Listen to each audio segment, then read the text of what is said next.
Hello everyone and welcome to our Halloween special! This was actually a contest we ran on Discord. We had two contests, one for custom ponies and one for custom art. And this is the winner of the custom art contest. There were so many amazing entries, and please go to the Light channel, retrogeek Light, if you want to see all of the entries because they are amazing. But today we're going to be working on pumpkin pie. The base for this project is going to be a posy, a Generation 1 posy, which was not in terrible condition, but we are going to keep the tail and use it for something else. The pose was just perfect, so I had to use this one for the custom. While we prepare this base, I'm going to tell you the story that won the contest, because it is really great. And I'll try to keep the image, I'll put the image somewhere here around so you can see it, but like I said, you can go to the Light video or to Discord directly to see the full image and the other stories that were shared. The story says, after training the animation spell, which gives life to inanimate objects for many moons, Twilight was finally ready for the Nightmare Night Festival, in which she was in charge of starting a new tradition, live mannequins.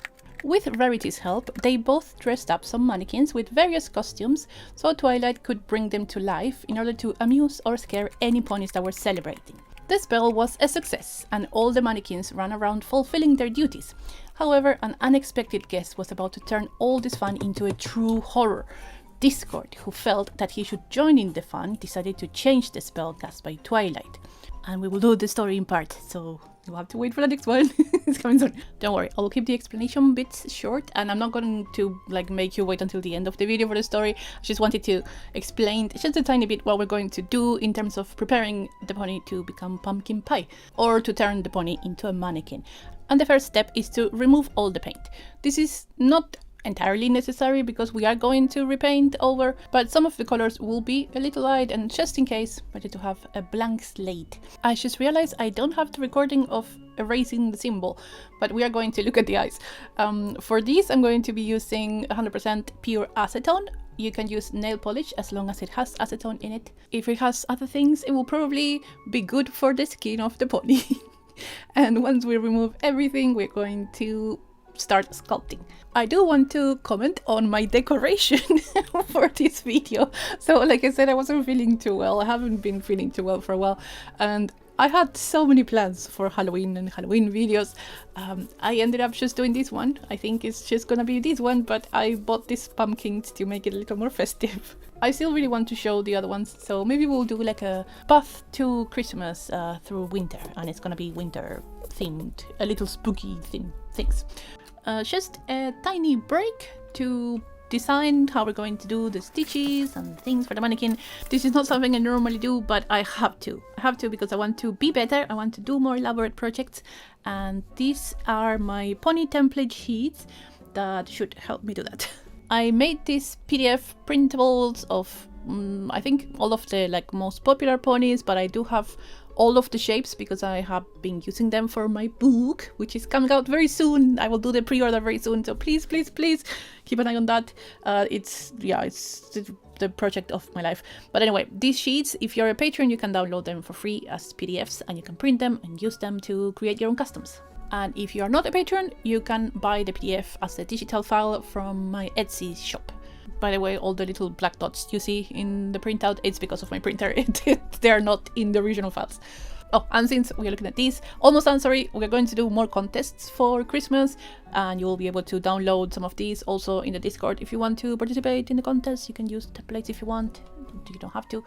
Alright, that's it. Let's go back.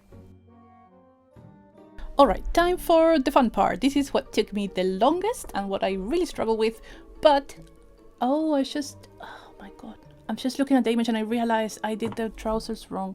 Okay, after recording this, I'm going to go back to the pony and fix this.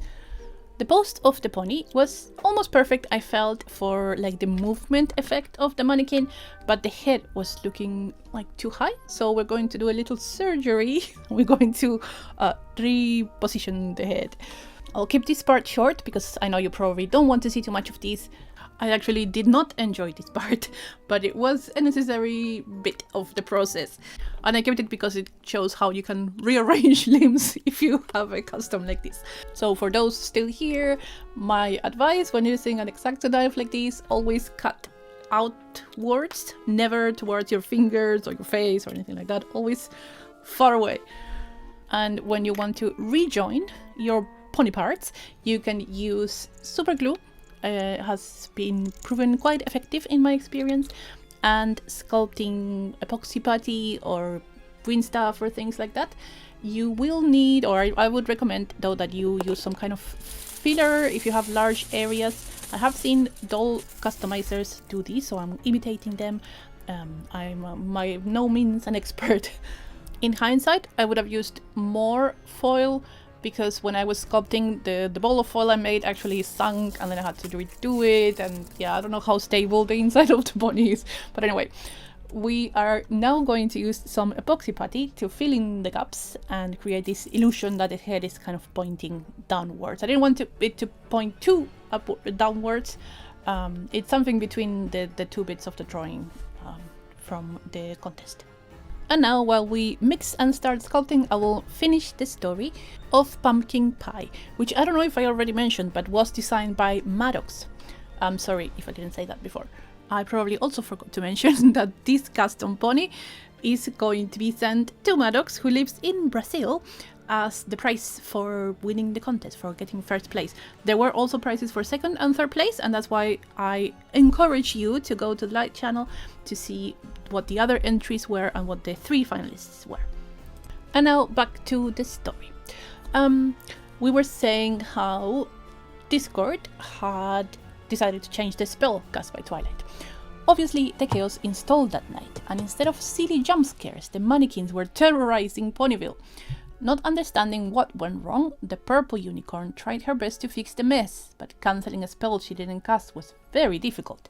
Discord, on the other hand, was thrilled with what he had done and went to show it off to his friends. Of course, the 6 of them disapproved of his actions and explained that making ponies fear for their lives was not fun at all. Forced to break the spell, Discord undid the mess and all went back to normal, especially the mannequins, which were just lifeless objects now. All mannequins were counted to see if they got all of them, and sure enough, one was missing. We will do one more break, but don't worry, we will finish the story very soon. I just wanted to explain how I'm going to do the stitching for the sculpting. Sorry about the out of focus. So basically what I thought, because I had done stitches in the past for my Sally custom a year or 2 years ago, and for that I made little holes in the plastic and I used metal wire to create the stitches, and I was very happy with that result. But I thought, I don't know if I want to make so many holes, and something I really wanted was to create this illusion of the mannequin being built from different parts, different materials, and that's why I decided to do the stitches also in epoxy putty. What I ended up doing, I tried a few things for the neck, but in the end I would make like a little chorizo of material, like a little cylinder, and then press it on each side to create like a little mountain, then making a cut in the middle of the mountain and soften it a little bit. Is soften a word you use for sculpting? Making it smoother, and then I'll put the stitch, once everything is dry, I'll put the stitch on top of it. You will see this process. But I just wanted to explain because, yeah, I tried a few things. As you know, I'm not very good at checking what other people are doing. I like to experiment and find ways to do things myself, which is not always a great idea. And this is how I ended up doing it. Maybe it helps, maybe it doesn't, and you will tell me, oh my god, Yisela, there are so much easier ways to do this, but yeah, this is what I ended up doing. I'm actually editing this now and I have, I don't know how many hours of sculpting footage. I don't want to bore you, so I will just show you like how I did one, like from bottom to top, beginning to end. Although, as you will see, I also changed my technique, air quotes, a lot during this, and I also got very distracted because the kitties were walking around and I loved them. Anyway, let's finish this story. Like I said, I cut it in 3 parts, not because I wanted to like keep you engaged, but honestly I think it has 3 very clear acts, and I loved like reaching that point of the second act when, oh, there's one missing. So let's finish the story now, and I hope you don't get too distracted by my cats. At some point I think one of them will appear in the camera. Anyway, the story continues. We left it at one was missing. The main 6 ran around Ponyville looking for it, when finally they found it near a small strawberry garden, and on its side was a filly called Almond Honey, joyful with the new friend she had made. The mannequin, still under twilight spell, patiently listened to the filly's stories about her day, her life with her big brother, and all the things she liked to do. I think you need a name. What about pumpkin pie? I love pumpkin pie. It's my favorite. Oh, you need a cutie mark too. Here, let me paint one for you. And that is the end of the story that Manox wrote and illustrated for the contest. It doesn't actually tell us what happens after. So if you would like to share your ideas of what happens after, I think I will be very happy to read them. I would like to think that the mannequin became a new inhabitant, is that word? Citizen of Ponyville, and the interest of the baby pony actually made it a real boy or a real girl or a real pony. Thank you so much, Manox, for sharing this story, and I love also this thing that we might start getting like our own little lore in the Discord and in the channel. I don't know. I feel like with the customs, like the art you have made and the stories, and if we can do more contests, it would be really cool to have like, yeah, a space to create new characters and new stories and keep all of this world alive.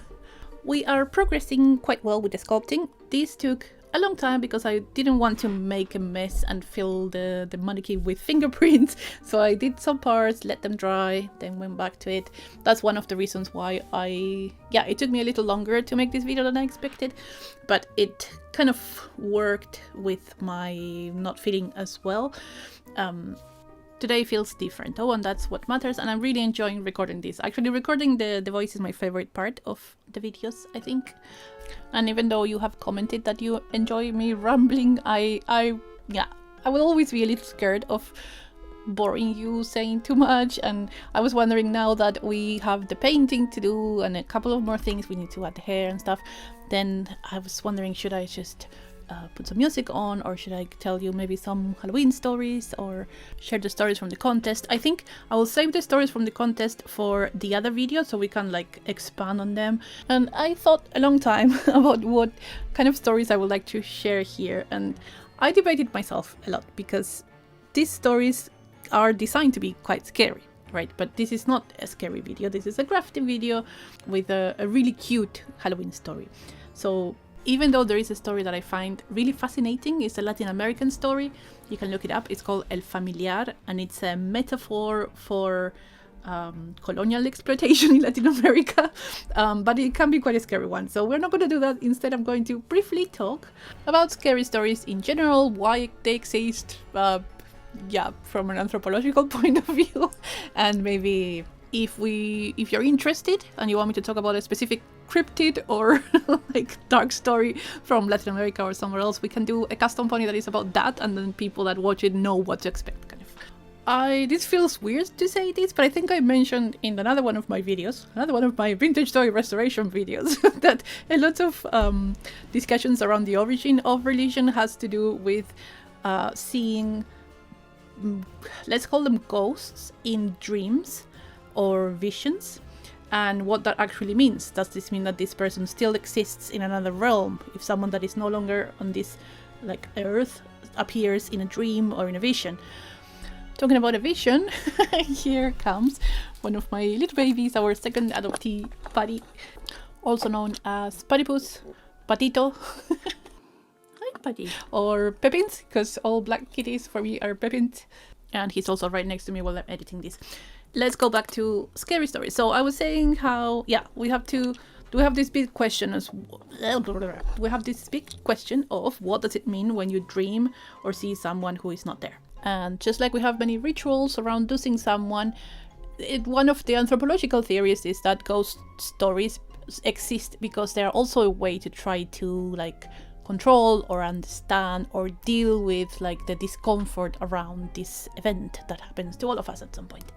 Something that I found really interesting is that, and I was talking about this with a friend too, my partner and I, we have different views about horror movies and true crime and things like that. I seek it and he avoids it in a way. And I was talking with a friend and she was saying how, it's very common for some people when there is anxiety about a topic, you either try to understand it. And like in my case, I like to do research and read about it and like face it and really be exposed to it so I can try to understand. And for other people, their response is more avoiding these things. And with a story or a movie, because you know that the entity cannot harm you in real life, then it allows you to kind of disconnect from that moment where you feel fear, because you know it's real, and then that means that you can kind of control it. Unless it's kind of a paranormal thing, and then that what really scares me, and I don't like that because I can control that one. Cryptids, yeah. Paranormal stuff, no. So last night, after I finished recording this section up to here, I went to bed and I was listening to a podcast like I do every night.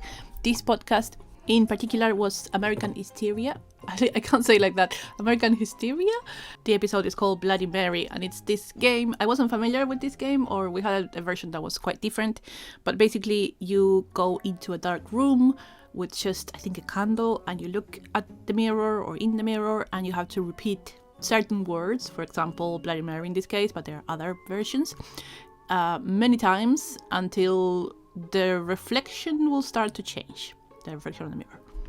And the episode, which by the way is not for kids, then goes on to explain the relationship between mirrors and fear and ghost stories and Halloween. And I thought that was super interesting, in a way also related to what we're doing, because, you know, we have two sides of a coin, two sides of a mirror. We have a mannequin potentially coming to life, and this thing I was mentioning before about the two worlds. But also this brought back some memories that I had completely forgotten about. And I remember, you remember when that magic eye illusions came out? It was these books or these images that didn't mean anything. It was like this random pattern when you looked at it, but if you were able to kind of change the focus of your eyes, you will start seeing a 3D image. And I was quite fascinated by these, and I wanted to like find out more experiences that were similar. So I remember looking at myself in the mirror and doing the magic eye technique, so my eyes would overlap each other and then turn into three eyes. So I spent a lot of time looking at mirrors. And what happens when you look at yourself in a mirror for a long time is that it starts becoming really uncanny. You start seeing a different face. There are lots of very, very interesting scientific interpretations for this. This is a very well-known kind of phenomenon, a very human thing, especially if you consider we have had mirrors since almost the beginning of time, because you can create reflective surfaces using lots of different materials. And this experience is something that lots of people have reported. If you haven't done this, if you are a grown-up, I would suggest maybe you try it, you see what it's like, but be aware that this is a very common thing that you will feel quite strange if you look at yourself in the mirror for a long time. The kind of simplified interpretation is there are like two unsettling things that are at play here. One is just an optic one, when you look at something for a while, and the other one is more affective or more psychological, and it has to do with fear and anxiety, and again, like two subtopics within it. On the one side, this like supernatural stories around reflections and mirrors, and on the other side, this thing about realizing this is how people see you, like this is what people see when they look at you. Obviously, because my brain loves following these white rabbits, I spent a long time looking at stories around mirrors. I went to bed at like 4 in the morning because I was very, very interested in this.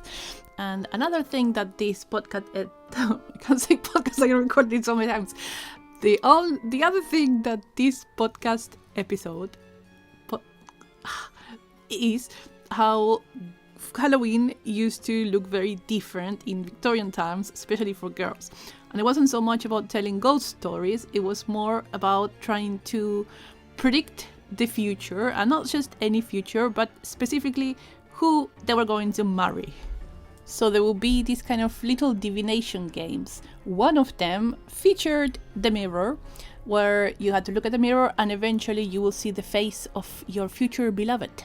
There were also other games surrounding this, and this, of course, I could talk about this for hours, but this has to do with, you know, teenage girls, the societal pressure of obviously finding a husband, and There was also another ritual that yeah, I will call it a ritual because I think it might be a ritual. This other tradition, I think it was done during Halloween. I'm not entirely sure, but definitely done during Halloween, maybe also done during other times. But it was something like doing everything inverted. It was like a dinner party, a cooking and dinner party, where girls had to do things, it's difficult to explain, but in reverse. Everything had to try to be done in reverse. So you will, I don't know, cook the dessert before the main, or you would set the fork and the knife in the opposite places around the plate, and walk backwards, and like so many challenges that if I had to do this, I will have no idea. Like I will need a week to prepare how I'm going to do things in a reverse order. And definitely some very interesting metaphors and reflections around expectations for young girls. But yeah, I had never heard of that one, and I thought it was so interesting. And again, reversal, mirrors, this topic has been like blowing my mind non-stop for the past 12 hours. It's also awoking so many memories. Another little mention I want to do here, if you like reading, if you like sci-fi, kind of sci-fi, I don't think it's sci-fi, and you like to learn more about Latin American authors, there is an author called Borges. I'll leave the link below. He wrote lots of stories, lots of beautiful, uncanny stories, and he usually features lots of labyrinths and mirrors. So I have been thinking about him a lot too. But going back to our Victorian girls, when we had sleepovers when I was young, so Halloween is not a big thing in Latin America, it wasn't when I was growing up, but we did have sleepovers, and we will usually try to get scared. We will watch some completely age inappropriate horror movies, and we would then play games. And these games, curiously enough, also had to do a lot of times with, well, first our perception of ourselves, about like beauty. Like there will be games like, I don't know, for example, one girl will ask another with whisper, like, who has the prettiest eyes? And then that girl had to point at someone, but you didn't know what the question was. You just knew that you were being pointed at for some reason. So actually it's not so much the perception of ourselves, it's the perceptions that others have about ourselves as we are growing up, turning from young girls into teenagers. And we will also do games like you will write down the names of like all the boys in the class, and then there will be little games where you have to count numbers, or count like the letters, the numbers for the letters in your name, and you will end up with a result like, oh, you will marry blah blah. And I really wonder now, if like what were boys playing in their sleepovers? Were they making prank calls? We also did prank calls, which I feel really guilty about now. And we did other types of games as well, but yeah, it was mostly movies and this silly game about appearances, and then maybe some games around finding out the name of your future boyfriend. Hopefully it's less heteronormative nowadays. But yeah, I was thinking about these things while I was trying to fall asleep. To be honest, about this trick about looking at yourself in the mirror. Oh, hello buddy. Buddy's here now. I think it's not just your own reflection that can get uncanny. I think if you look at anyone for a long period of time, things start to change, perception starts to change. Because I remember, for example, when I was in class, I first thought I wanted to be a sociologist, so I studied sociology for a semester, and there was a lot of maths, like statistics, in this class. I then changed to anthropology, went to a different city, and I didn't have as much maths, but I remember doing this class, this statistics class, I was having so much trouble focusing on what was being said, because I don't have very good like abstract abilities. Like I can't retain numbers in my head. It's like a number dyslexia kind of thing. And I was like completely like zoning out, and I was looking at this teacher. He was standing in front of the class, and I was just look, and very quickly I will start seeing like changes in the way they looked, and I was wondering, like, is this his real look? Is this what his soul looks like? It was it was quite entertaining. It was really the only thing my mind could seem to focus on at the time. And I don't know if you have tried these, but if you look at anyone in the eyes, is that how you say it? Look in the eyes. it can also get very strange very quickly and very emotional very quickly. So I guess, I don't know, one of my main conclusions to my TED Talk is that if you want to get scared, all you need is another pair of eyes or a mirror and your own pair of eyes. I guess you do need eyes for this exercise. You need vision for this exercise. Right, I forgot we are watching the video. If you're attached to these dark stitches, don't, because they're gonna be light now. I felt the color was getting too much attention to them. I don't know, too much contrast maybe. I'm not sure if this was a good idea, but I repainted them this kind of cream color. But I did leave the brown underneath so you can see the edges, kind of like a fake weathering effect, maybe. I forgot at this point that I had to paint the cutie mark, so we'll do the hair first, then we'll do the cutie mark, and that'll be it. For the hair, I was super lucky that I went to the charity shop last weekend, I think it was last weekend, and I found this beautiful green yarn, wool yarn, very well tied, and it looks so thick, it's so soft, it's so shiny. I'm so happy with it. Maybe I should have put it in some dye to make it a bit darker, but like I said, I was struggling a lot during this video process, so I thought maybe this is okay, maybe Maddox can dye it when it gets to him. By the way, this pony is going to Brazil. Maddox, the designer of the pony and the writer of the story, is in Brazil. I'm so happy that this pony is going that direction. So anyway, for joining the hair and the pony, if that makes sense, I didn't want to make holes because we did a lot of sculpting, and milliput, it's okay, but if you start like piercing it, it can break apart. So I decided to use some glue, and the tail is not very safely secure, but hopefully this is not going to be played with by a kid. Unfortunately, my super glue, I don't use super glue too much. It's really good, by the way, if you need to glue like a head to a pony or anything vinyl related, but it also dries. I don't know, maybe I'm using it wrong, but I couldn't remove the cap, so instead I made a hole and I used the dripping glue. And for the tail, I wrapped everything in some wire. I tried to make the wire like bigger inside, so like my idea is that it will expand once inside the pony and it will make the tail more difficult to remove. I don't think this is the case. I will add a little bit of glue to it just to be safe later, I mean. Oh yeah, so here you can see my glue process. I hope that the hole that I made is already sealed by the glue that came out, and I can still use this method to get more glue out of my little pocket thingy. But yeah, I wasn't too happy with the result so far with the painting. I don't think the colors match the illustration too much, but I am very happy with the hair. So now all we need to do is paint the cutie mark and we'll be ready to see the results. For this part, I'm mostly going to use my acrylic pens, although for the little bits that need more precision, what I'm going to do is put some of the paint from the pen on my tray and then use a brush. Hope that makes sense, you will see it soon. My pulse was really bad when I was doing this, but this shows, I guess, what you can do when you know you have the same colors. Like, okay, let me explain a little better. I like to use colors straight out of the bottle if I can, because then when I need to do corrections, I don't need to mix the color again.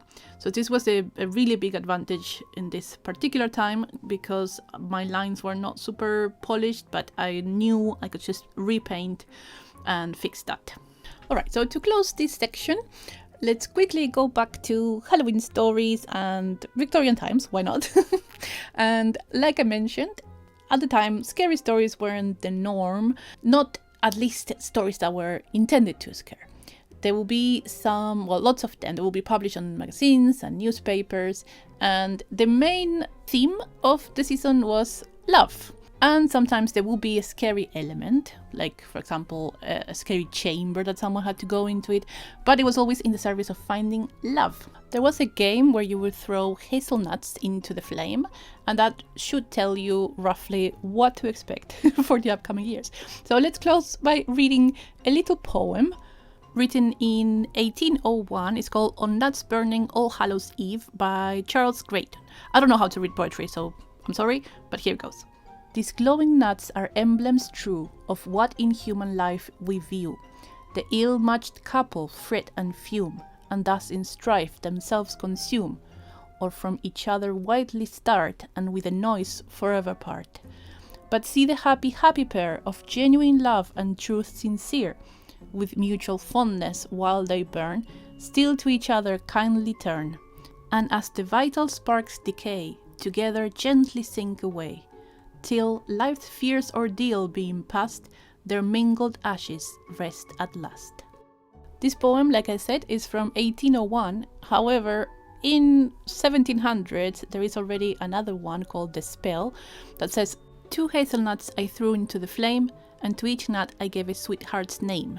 And from the book Death Makes a Holiday, A Cultural History of Halloween, the author explains that the nut that cracked or jumped indicated fickleness or instability, and by contrast the nut that burned steadily represented undying affection.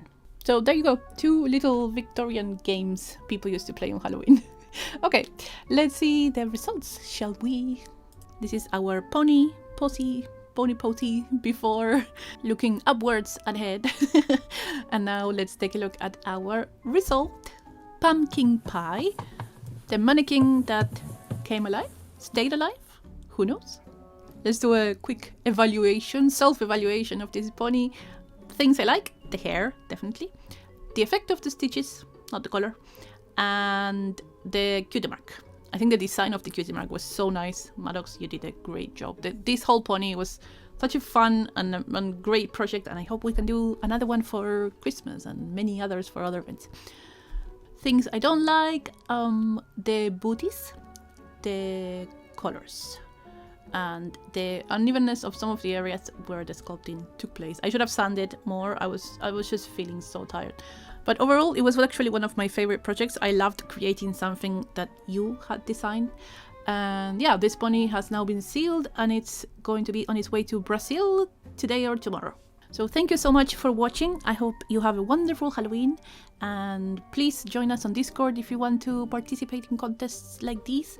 And yeah, I'll see you very soon. Thank you again, especially to our wonderful patrons that allow me to do projects like this. If you want to see the other entries for the contest, please go to the Light channel, and I will see you very soon for the next video. Thank you, bye bye!